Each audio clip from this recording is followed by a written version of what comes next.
자, 지난 시간에 이어서 계속합니다. 305페이지요. 소멸시효 중단의 효력. 169조 조문 기본이고 그 내용까지도 기억을 해야 됩니다. 이 부분이 깊이 들어가면 상당히 어렵습니다. 근데 최근에 우리 시험에서도 일부 깊이 있는 지문이 진행이 되기 시작을 했습니다. 오늘 최종적으로 우리가 시험 칠 때까지 계속적으로 연습을 할 건데 이번 기본 이론반에서는 어떤 조문 위주로만 설명을 합니다. 시효의 중단은 당사자 앤더 성계인에게만 효력이 미친다 그죠. 그래서 원칙적으로 나머지 자에게는 중단 효력이 미치지 않는다. 그 다음에 178조요. 1항 시효가 중단된 때에는 그 개념이죠. 우리가 앞에서 봤습니다. 중단까지 경과한 시효 기간 이를 산입하지 않고 중단 사유가 종료한 때로부터 새로이 맞죠, 그죠? 그래서 개별적으로 2항 재판으로 인하여 중단이 된 때에는 언제부터요? 재판이 확정이 된 때로부터 다시 이렇게 되는 겁니다. 자, 그럼 내용 갑니다. 그 중단 사유가 생기면은 그 효과 이미 경과한 시효 기간은 없어진다 그죠? 그때 중단회의가 끝난 때로부터 다시 새로이 소멸시효가 진행이 됩니다. 자, 넘기면은 인적 범위요.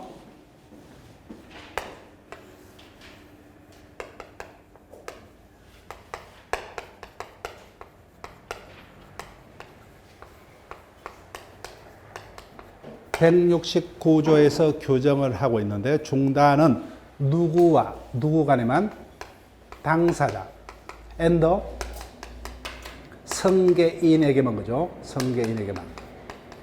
그때 성계인에는 두 명 있죠. 상속인 등 포괄 성계인도 있고 양수인 등 특정 성계인 두 명이 있다. 그렇게만 기억을 하시면 돼요. 그렇게만. 자, 갑니다.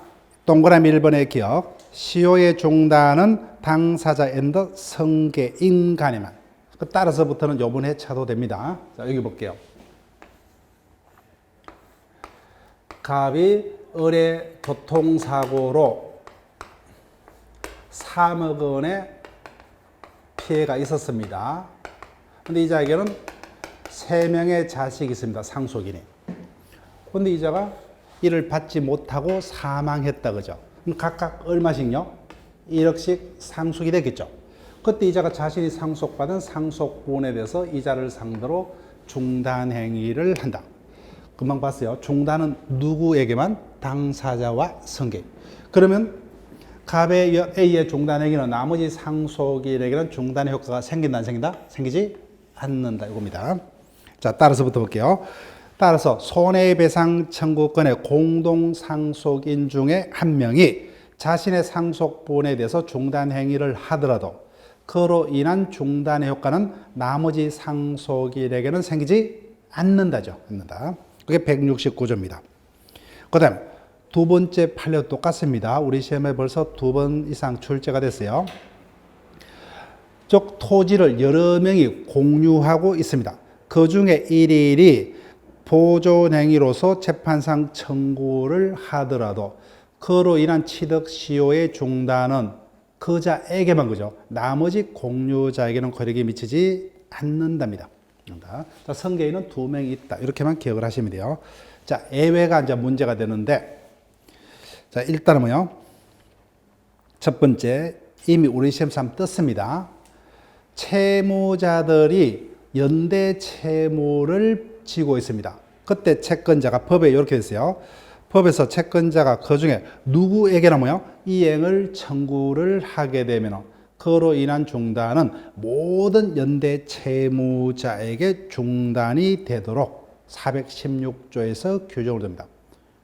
나머지 둘째 줄, 셋째 줄까지는 너무 깊이 들어가니까 보지 마시고 그 다음에 더 중요한 게 니은입니다. 니은요. 자, 여기 볼게요. 채무자입니다. 1억 원의 채무를 갑에 대해서 부담하고 있다. 여기에 대해서 A가 보증을 섰습니다. 자, 그러면 440조가 어떻게 규정을 하고 있느냐? 첫 번째, 주채무자에 대한 중단은 보증인에도 중단에게 미친다. 즉, 예를 들게 되면은 채권자가 누구에게요? 채무자를 상대로 소송을 제기해서 시효 중단을 시킨다, 그죠? 누구에게 중단 행위를 하고 있죠? 채무자에게. 그럼 자동적으로 건호에서 이자는 소송에 관여한 바도 없다, 그죠? 근데 자동적으로 중단이 누구에게도 보증에도 중단이 되도록 법이 되어 있다는 겁니다. 즉, 주채무가 남아있는데 보증채무가 소멸하면 안 되겠죠. 그래서 법에 의해서 채권자가 주채무자를 상대로 중단행위를 하게 되면 뭐야? 자동적으로 보증인의 보증채무도 중단이 되는 걸로 됩니다. 근데 지금부터 중요합니다. 반대로 채권자가 뭐야? 보증인을 상대로 중단행위를 합니다. 그때는 이자에게 중단이 된다는 조문이 없어요. 그럼 어떻게 돼요? 원칙적으로 그대로 갑니다. 따라서 주채무자에게는 중단 효과가 미치지 않는답니다. 이게 법의 해석이요. 자, 볼게요. 면 채권자가 주채무자를 상대로 시효 중단 행위를 하게 되면 그로 인한 효과는 뭐예요? 보증인에게도 미칩니다. 그러나 채권자가 누구를 상대로요? 보증인을 상대로 중단 행위를 하더라도 그로 인한 중단은 채무자에게는 미친다, 미치지 않는다? 미치지 않는답니다. 예, 이게 중요해요. 그럼 이것은 우리가 물권법에서 그 조문을 봅니다. 즉, 지역권의 경우 요역지가 여러 명의 공유로 되어 있는 경우 그 일에 대한 지역권 소멸시효 중단 등은 다른 모든 공유자에게도 그 효력이 생기는 걸로 되어 있습니다. 자, 그 다음 이 부분은 우리가 시험 칠 때까지 상당히 보충을 해서 깊이 들어갈 겁니다. 자, 그 다음에 쌍가루스 한번요. 이미 봤어요. 중단 이후에 새로운 시효 진행. 그 중단 행위가 있으면 그때까지 경과한 시효 기간 없어지고 그때부터 새로이다, 그죠? 구체적으로 재판으로 인한 중단은 재판이 확정된 때로부터 다시, 압류는 신청한 때 중단이 되고 언제까지 계속이 된다 그러죠? 그 절차가 끝났을 때까지 계속된다 그러죠? 그럼 언제부터 다시입니까? 그 절차가 끝난 때부터 다시 소멸시효가 진행이 되고, 그래서 성인은 상대방에 도달한 때부터 중단이 된다 그러죠? 그럼 상대방에게 도달한 때부터 다시 소멸시효가 진행이 됩니다. 자, 그 다음 소멸시효의 정지로 갑니다. 정지. 아직까지 그 문제는 풀 수가 없어요. 아직 부족합니다. 우리가 다음에 심화반에서 문제를 풀게요. 소멸시효의 정지. 정지는 중단과 그 개념만 우리가 구분할 수 있을 정도만 되면 돼요. 중단 다시 떠올려볼게요. 중단 행위가 있으면 그때까지 경과한 시효 기간은 어떻게 돼버려? 아예 없어지죠. 정지는 다른 겁니다. 자, 여기 볼게요. 예를 들면 갑이 제한 능력자예요. 우리 채무자입니다. 1억 원을 받을 게 있어요. 그런데 지금 소멸시효가 거의 끝나려고 합니다. 그런데 우리 상식상 이자는 능력이 부족하기 때문에 자신의 권리를 스스로 지켜낼 수 있는 능력이 있다 없다? 없죠, 그죠? 그때 이와 같은 사정을 전혀 고려치 않고 이자의 권리를 시효 소멸케 하게 되면 이자에게 너무 가혹하죠. 그래서 권리자 스스로 권리를 중단을 할 수 있는 능력 등이 없는 경우 등에는 뭐요? 일단 소멸시효가 진행하다가 그와 같은 사유가 뭐요? 해소될 때까지 소멸시효 진행을 뭐요? 더 이상 진행시키지 않고 멈추게 했다, 그죠? 멈추게 했다가 그 사유가 없어지면 남은 기간을 채우게 하는 제도로 뭐요? 정지라 한다. 그 중단과 차이점만 구분할 수 있으면 됩니다. 중단은 어떻게 돼요? 중단 행위가 있으면 지금까지 경과했던 시효 기간은 어떤 상태가 되어버린다? 없어지죠. 근데 이 경우는 그대로 남아 있습니다. 남아 있고 뭐요? 더 이상 진행만 되지 않고 일시적으로 멈추게 할 뿐이다. 그 점요. 자, 정지 갑니다. 정지란 소멸시효가 거의 끝나갈 무렵 권리자 스스로 중단 행위 등을 하는 것이 여러모로 힘든 경우에 일정 뭐요? 기간 동안 시효 진행을 일시적으로 멈추게 했다가 그 기간이 끝나면 뭐요? 남은 기간을 채우게 하는 제도를 정지를 합니다. 그래서 2번에서 양자의 차이점을 비교를 해뒀다고 죠. 정지 사유는 크가지 4개입니다. 제한 능력자를 위한 정지 6개월이요. 그 다음에 부부간이 뭐예요? 일방의 타방에 대한 권리도 혼인 중에는 권리를 행사 못하죠. 그래서 혼인관계가 종료한 때로부터 한 6개월간은 정지시켜줍니다. 그 다음에 넘기면은 상속재산에 대한 권리는 뭐예요? 상속인의 확정 등이 있어야 되겠죠. 다 상속인의 확정 등이 있는 때로부터 6개월간은 정지시켜줍니다. 근데 마지막에 천재사변 등을 위한 정지요. 요것만이 뭐예요? 1개월입니다. 1개월 밑줄 긋게요. 나머지는 정지 기간이 다 몇 개월이요? 6개월입니다. 근데 천재사변을 위한 정지 기간 1개월이에요. 1개월. 그 정도 차이점. 근데 그 부분도 예전에 우리 시험에서 딱 한 번 출제가 됐어요. 천재사변 등을 위한 정지는 6개월이라고 쏙인 적이 있어요. 근데 지금은 소멸시효 파트에서 2문제밖에 안 떠요. 그래서 정지는 상대적으로 중단보다 아주 중요성이 떨어지기 때문에 그 개념 정도를 구분하는 그런 지문 정도만 섞입니다. 자, 이제 끝났어요. 소멸시효 완성의 효과 167조. 앞에서 채척기간과의 비교해서 이미 봤던 건데 소멸시효는 완성되면 그 효과는 그때부터 권리 소멸의 효과입니까? 기산일부터요. 기산일에 소급한다는 거예요. 그 다음 2항 183조요. 이미 우리가 주종을 봤죠. 똑같은 논리입니다. 주된 권리의 소멸시효가 완성되면 뭐요? 종된 권리에도 효력이 미친다. 그래서 원본 채권이 시효 소멸하면은 이자 채권도 뭐요? 소멸하겠죠, 그죠? 예. 자, 그러면은 견해 대립은 보지 마세요. 예. 의미가 없습니다. 옆 페이지로 갑니다. 소멸시효 완성의 주장 체크할게요. 앞에서 우리가 채척기간과의 비교해서 봤습니다. 그래서 제가 수업 시간에 여러 번 이와 같은 이야기를 한다 그죠. 아무리 내가 민법상의 권리가 있더라도 내 스스로 법정에서 내 권리를 정확하게 주장하고 행사치 아니하면 법관이 알아서 나의 권리를 인정해 줄 수는 없다 그죠. 따라서 소멸시효가 완성이 되었더라도 그로 인해서 이익을 받을 자가 법정에서 시효 완성을 주장을 해야만 합니다. 따라서 하지 않으면 법원은 소멸시효 완성을 고려할 필요가 없습니다. 자, 그 다음 그래서 이 파트에 소멸시효 완성을 누가 주장할 수가 있느냐. 요 개별적 판례를 우리가 기억을 해야 되는데 요 부분에 잘 넘어갑니다. 그 다음 2번. 소멸시효가 완성되면 그로 인한 권리 소멸은 그때부터가 아니라 뭐요? 기산일까지 소급합니다. 따라서 이게 어떤 의미냐는 겁니다. 2번. 그러므로 소멸시효 완성으로 채무를 면하게 되는 자는 이자를 지급키로 했더라도 뭐요? 기산일 이후에는 이자조차 지급할 필요가 없게 된다. 그 이야기입니다. 다만 조문 자체는 기억할게요. 시효로 소멸한 채권이 그 소멸시효가 완성되기 전에 이미 상계가 가능했다면 누가요? 채권자가 상계할 수 있다. 조문 자체만 기억할게요. 그 다음 3번 주종이죠.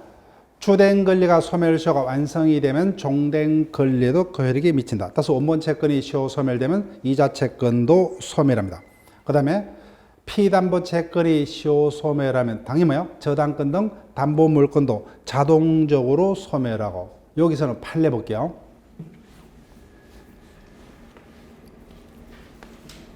자, 여기로 바로 갈게요. 을의 갑에 대한 채무가 시효 소멸됐습니다. 이미 채무가 없어졌죠.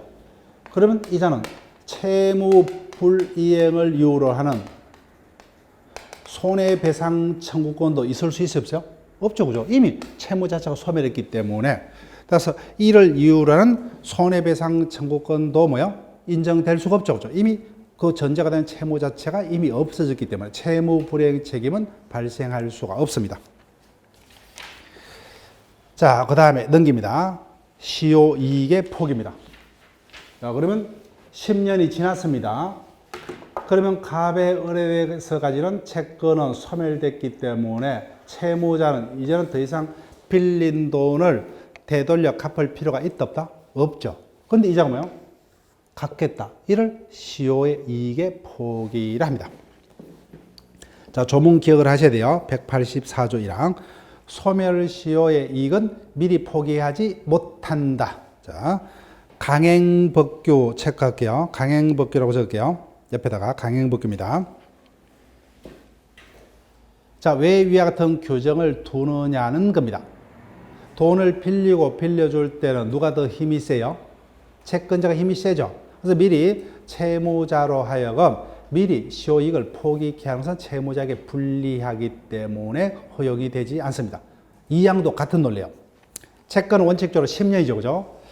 그런데 이와 같은 요건을 자신들의 법률행위, 즉 합의로 더 어렵게 배제, 연장, 가중을 한다는 것은 누구에게 불리합니까? 채무자에게 불리하죠.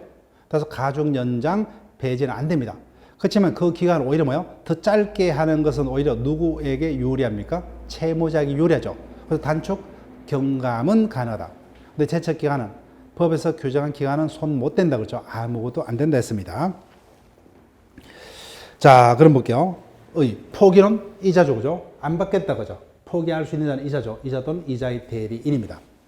그 다음에 누구에게요? 이자에게 그죠? 네. 자, 갑니다. 2번. 시효 완성 전에 소멸시효 이익의 포기는 법에 의해서 허용되지 않습니다. 그래서 2번. 같은 이유로 뭐요? 그 요건을 더 어렵게 하는 것도 허용되지 않습니다. 다만 더 쉽게 하는 것은 오히려 채무자에게 유리하기 때문에 허용이 됩니다. 자, 상가로 3번 갑니다. 따라서 미리는 포기하지 못한다 그죠? 근데 반대로 해석하면은 소멸시효가 완성된 이후에는 포기가 가능하다는 겁니다. 자, 볼게요. 따라서 동그라미 1번요. 소멸시효 완성 이후에 포기는 가능합니다. 그래서 포기는 당연히 누구에게? 어리 갑에게 갚을 필요 없지 뭐요? 갚겠다 그죠? 상대방 있는 단독행위고 당연히 이익을 포기하기 때문에 처분 능력이 있어야 합니다. 그 다음에 2번 같은 논리죠. 포기는 의사표시니까 방법에 제한이 없죠. 명시, 묵시적으로. 또 재판상 재판에 방법에 제한이 없습니다. 다만 알고서 해야 되겠죠. 네. 그래서 밑에서 우리가 외울 것을 정리를 해뒀습니다. 자, 일단 한번 소개를 해볼게요. 포기는 명시적으로 포기하는 것은 문제가 안 되죠. 당연히 알 수가 있기 때문에 묵시적 포기를 볼게요. 자, 첫 번째, 시효이익의 포기에 해당하는 것. 첫 번째, 소멸시효 완성 후 성인을 합니다. 그래서 내가 빌린 게 있다. 이건 우리가 어떻게 해석할 수 있어요? 갖겠다는 의미다, 그죠? 그래서 소멸시효 완성 후의 성인은 포기로 추정이 됩니다. 그 다음에 두 번째 똑같죠. 소멸시효가 완성이 됐어요. 근데 채무자가 채권자에게 조금 더 기다려달라. 갖겠다는 의미다, 그죠? 그래서 묵시적 포기로 볼 수 있고. 그 다음에 3번. 시효가 완성됐습니다. 그럼 갚을 필요가 없죠. 근데 아무 말 없이 1억 중 5천만 원을 대갚습니다. 그럼 전체를 갖겠다는 의미다, 그죠? 즉, 이런 것들이 묵시적 포기에 해당합니다. 자, 나머지 판례들은 또 그때 볼게요. 그럼 포기가 아닌 경우 볼게요. 1번 판례.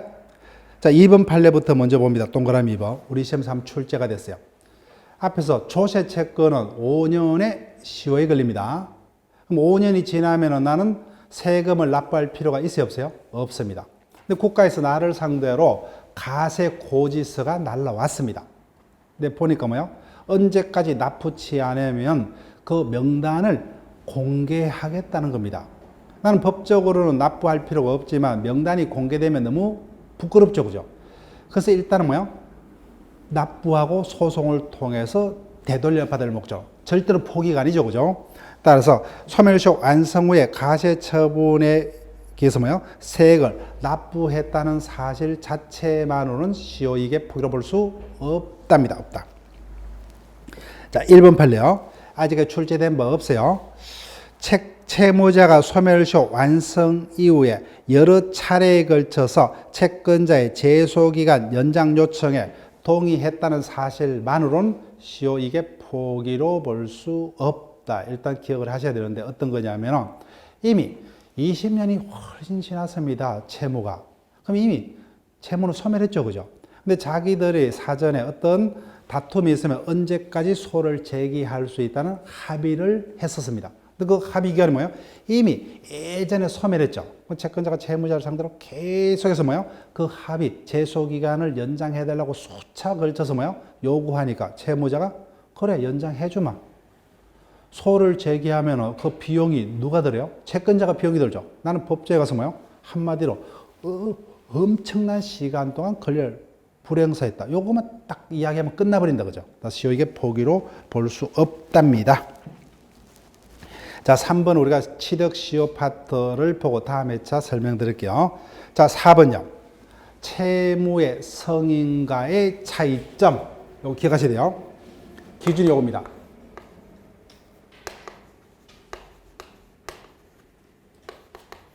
소멸시효가 완성되기 전에 뭐예요? 채무자가 내가 빌린 게 있다. 여기 뭐예요?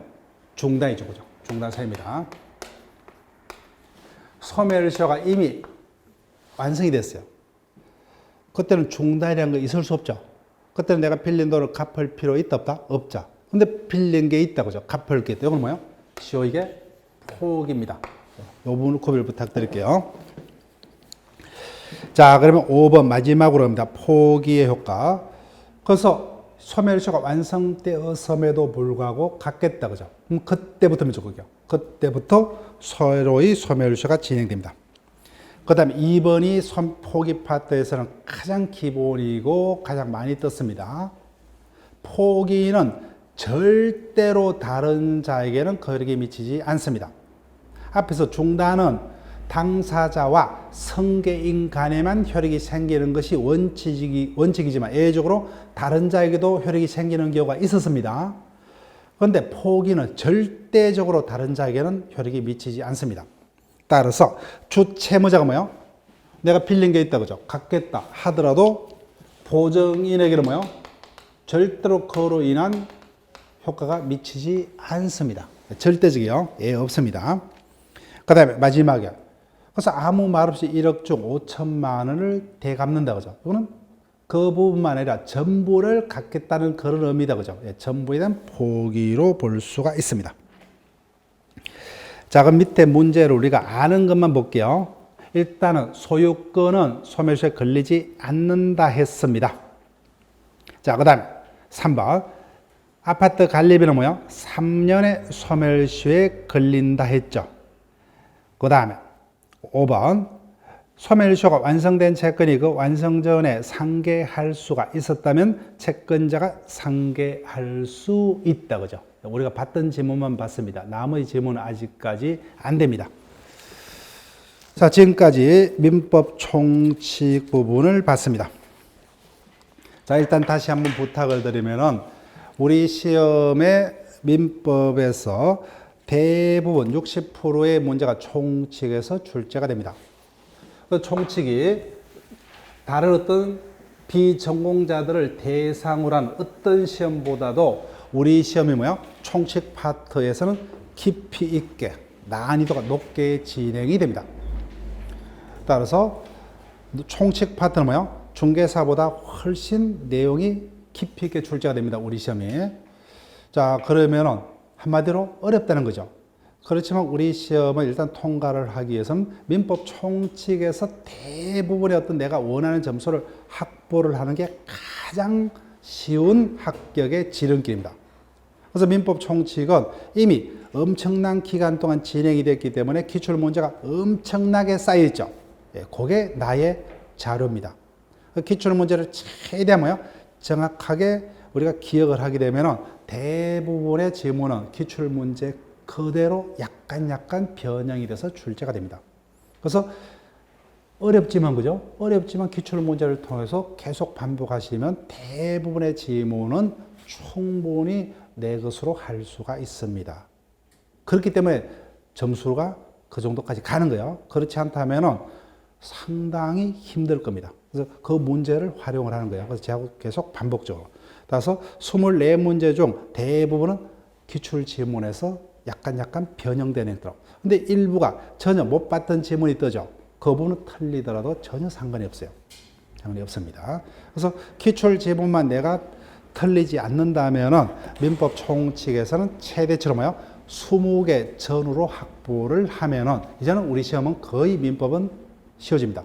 그 물권채권법에서 뭐요? 반절 정도만 확보를 하게 되면은 그때는 내가 의도했던 뭐요? 70점대까지는 무난하게 갑니다. 그런 식으로 물권법과 채권법은 진행을 할 겁니다. 자, 그럼 물권법으로 갑니다. 자, 물권법에서는 우리 시험에서 8문제인데 물권법에서는 최소 5문제 내지 6문제를 목표로 진행을 할 겁니다. 근데 제가 누차 강조하지만 우리 시험은 합격을 시켜주고자 하는 시험이 아니라고요. 떨어뜨리기 위한 시험입니다. 그래서 그 세 과목 중 1차 과목 중 그 악역을 담당하는 과목이 어느 과목이라고요? 민법입니다. 2교시 단일 과목으로 진행이 되기 때문에 출제자가 뭐요? 웬만하면 70점 이상의 점수는 허락하지 아니하려고 문제를 구성할 거예요. 그러면 민법 총칙은 아무리 어렵게 출제가 되더라도 이미 우리가 뭐요? 많은 어떤 기출 문제를 통해서 연습을 하게 되면 거기에서는 합격자 수를 조절 못한다 그죠? 어디로 갑니까? 물권법과 채권법으로 갑니다. 근데 물권법은 그래도 상대적으로 채권법보다 우리가 받아들이기가 편합니다. 근데 올해 같은 경우는 물권법에서 저당권은 원래 우리 시험에서 한 문제 정도가 출제가 되는데 2문제가 출제가 되고 그 부분도 뭐예요? 틀리라는 의도로 상당히 개별적 논점에서 깊이 들어갑니다. 그런 경우가 아니라는 물권법은 5문제 정도는 확보를 할 수 있게끔. 근데 채권법은 자신 못합니다. 올해 같은 경우 채권법은 거의 대부분의 문제가 뭐예요? 맞출 수 없는 그런 정도의 지문들로 구성이 되었다. 앞으로도 그럴 가능성이 있습니다. 그래서 물권법은 5문제 이상을 목표로, 채권법은 4문제 이상을 목표로 진행을 할 겁니다. 그럼 충분히 민법 총칙에서 의도한 점수가 나온다면 70점 이상이 가능하겠죠. 그런 식으로 갑니다. 자, 물권법으로 가는데 그 중에서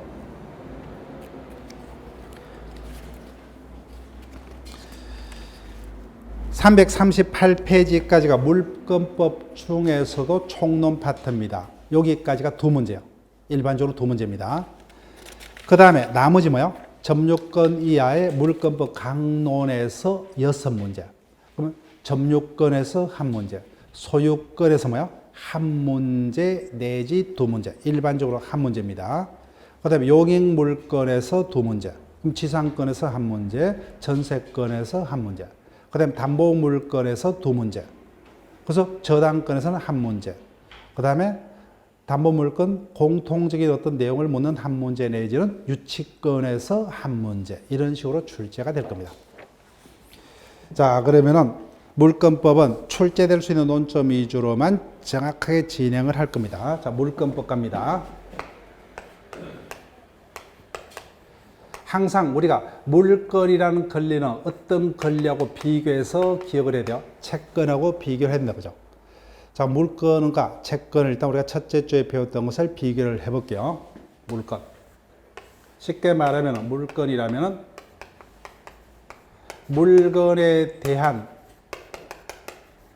권리자의 권리를 줄여서 물건이라 하더라고요. 자, 그러면 예를 들면 토지를 갑이 소유하고 있습니다. 그럼 그 객체인 토지는 누구만이요? 갑만이 배타적으로 지배를 할 수 있다고 하죠. 그럼 반대로 해석하면은 갑은 누구에게나 자신의 권리를 주장할 수 있다고 하죠. 그럼 채권. 채권은 특정인에 대해서 일정한 행위를 청구할 수 있는 특정인이 가지는 권리를 채권이란다 그죠? 이때 특정인은 채무자가 되겠죠. 저 어렵게 생각하지 마시고 이렇게 하면 된다 그죠? 사람에 대한 뭐요? 사람의 권리죠, 그죠? 그래서 누구요? 채권자가 채무자에게 일정한 행위를 청구할 수 있는 그자가 가지는 권리를 채권. 그럼 채권은 누구에게만 행사를 할 수 있다? 채무자에게만, 그죠? 나머지 자에게는 자신의 채권을 주장할 수 있다 없다? 없다. 물건은 뭐야? 누구에게나. 그 차이점을 기억하시고요. 자, 볼게요. 물건이란 특정한 물건을 권리자만이 배타적으로 직접 지배해서 그 모든 이익을 자기 것으로 할 수 있는 권리자가 가지는 권리 뭐예요? 배타적인 권리를 물건이라 하고, 이 같은 물건 관계를 교율하고 있는 법을 물건법이라 합니다. 자, 특징. 채권법은 우리가 계약 자유 원칙이 지배한다 그죠? 그 채권법은 임의 법규로 되어 있습니다. 대부분이. 근데 물건법은 우리가 좀 이따 볼 거예요. 물건 법정주의. 물건은 배타적 지배권이기 때문에 자기 멋대로 물건의 종류 등을 만들면은 배타적 지배가 불가능합니다.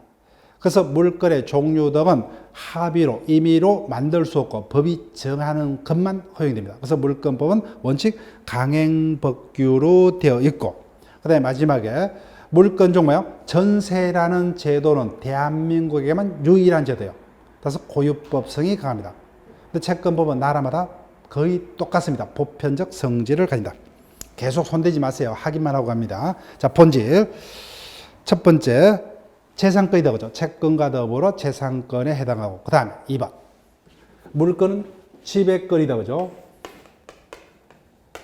그래서 지배권은 다른 말로 누구에게나 자신의 권리 행사할 수 있죠. 누구에게나가 뭐죠? 절대다. 그죠? 그래서 절대권. 다른 말로 대세권이라고도 하더라고요. 근데 반대로 채권은 누구에게만? 채무자에게만. 그죠? 상대권이고, 그래서 다른 말로 대인권이라 하더라고요. 그 다음, 지배권이고, 양도성 밑줄 긋기, 양도성. 당연히 물건과 채권은 재산권이기 때문에 타인에게 양도할 수 있죠. 양도할 수 있습니다. 근데 그 양도성의 범위가 다릅니다. 물건은 그 양도성이 절대적입니다. 채권은 절대적의 반대가 뭐예요? 상대적이다. 그죠?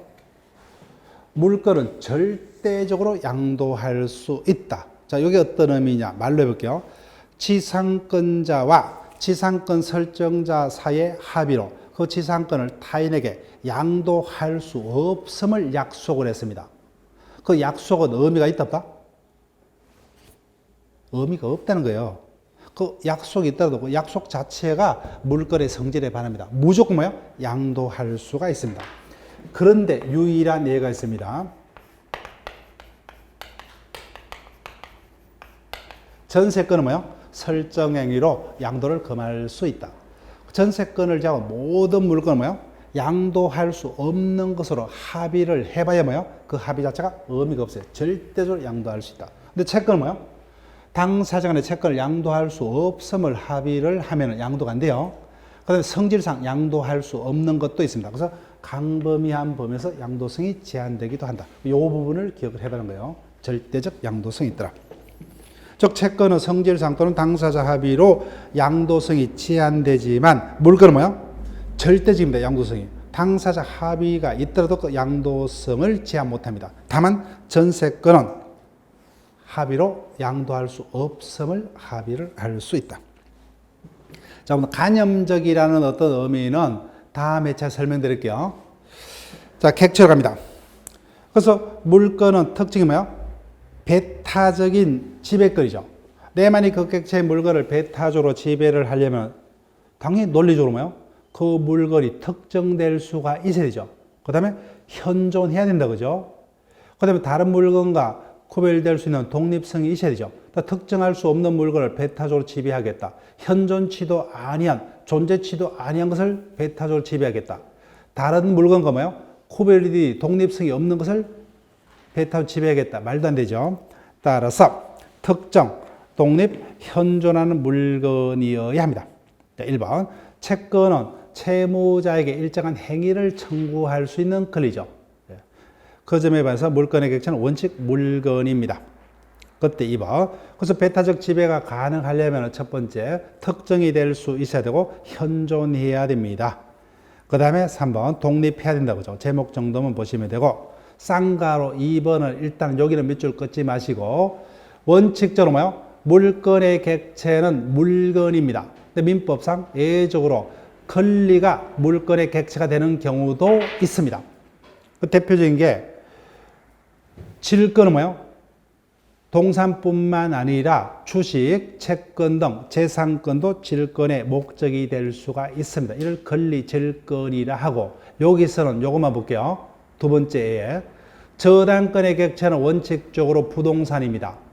근데 민법상의 권리 중 지상권과 전세권은 저당권의 객체가 됩니다. 그 부분만 일단 여기서 기억할게요. 나머지는 그때 해당 파트에서 보면 다음에 오면 그냥 아무 문제가 없기 때문에. 자, 그 다음에 물권 법정주의로 갑니다. 물권 법정주의. 185조에서 규정을 합니다. 물권의 종류는 법률 또는 간섭법 외에는 임의로 창설하지 못한다. 왜 위와 같은 규정을 두느냐? 물권은 배타적인 지배권이죠. 근데 배타적 지배권이 간철이 되려면은 물건의 종류를 자기들 멋대로 물건의 종류를 만들게 내버려두면 불가능하겠죠. 그래서 물건의 종류는 법률 또는 간섭법에서 인정되는 것만. 이를 종류강제라는 단어를 썼는데 뭐 그게 신설 필요 없고. 그 다음에 민법에서 인정되는 물건이라도 그 내용도 뭐예요? 법에서 인정한 내용과 달리하지 못한다. 이를 내용강제라 하는데 그 내용까지는 검토할 필요 없어요. 그래서 물권법정주의를 채택하는 결과 물권법은 뭐예요? 채권법과 달리 어떤 법규로? 강행법규로 되어 있더라는 겁니다. 그것만 우리가 이해를 하시면 돼요. 자, 넘깁니다. 동그라미 2번 손대지 마시고 우리가 첫째 주에 배웠던 것을 또 올려볼게요. 그거 복습하는 겁니다. 민법 1조 민사에 관해서 법률이 없으면 이때 법률이라면 국회에서 만드는 형식적 의미의 법률만을 말했습니까? 성문법 전체를 말했어요? 성문법 전체죠. 근데 185조에서 법률은 말 그대로 뭐요? 국회에서 제정하는 법률만을 말합니다. 따라서 명령 등으로는 물건의 종류 등을 만들 수 없다. 그 다음에 3번도 보지 마시고 자, 4번 이미 내용에서 설명했어요. 자, 그럼 여기서 밑에 박스 부분. 그래서 우리 민법상의 물건의 종류는 몇 가지입니까? 8가지죠. 점유권, 소유권, 그 다음에요. 지상권, 지역권, 전세권의 용익물권. 그 다음에 유치권, 질권, 저당권의 담보물권. 자, 그 다음에 동산, 부동산 물권 종류 좀 이따 설명하고 제일 마지막에 간섭법상의 물권을 적을게요. 그래서 민법상의 물권 8가지 종류 플러스 간섭법상의 물권. 나머지는 절대 안 됩니다. 그래서 간섭법상의 물권은 동산의 양도담보, 그 다음에 분묘기지권, 그 다음에 간섭법상의 법정지상권입니다. 나머지는 절대로 인정 안 돼요. 그럼 여기까지 못 봤던 8개하고 뭐요? 3개 빼놓고는 안 됩니다. 그럼 밑에 판례도 볼 필요 없어요. 온천권이라는 물건이 있어요? 없어요? 없죠. 사도통행권이라는 물건이 있다 없다? 없다. 그다음에 근린공원 이용권이라는 물건이 있다 없다? 없다. 이런 것들이 우리 시험에 계속 뜬다는 거예요. 그럼 쉽죠, 그죠? 요 8가지 하고 뭐요? 3개밖에는 없습니다. 물건의 종류는. 우리 시험뿐만 아니라 공인중개사 시험에도 단골이에요. 그래서 그 간섭법상의 물건 3가지 종류하고 민법상의 물건 종류 8가지만 정확하게 기억하면 나머지는 물건 법정주의를 채택하고 있기 때문에 어떤 것도 허용이 된답니다. 안 된답니다. 안 된다. 자, 그러면은 그 박스 부분을 다시 한번 확인해 볼게요. 우리가 민법 총칙에서도 했지만은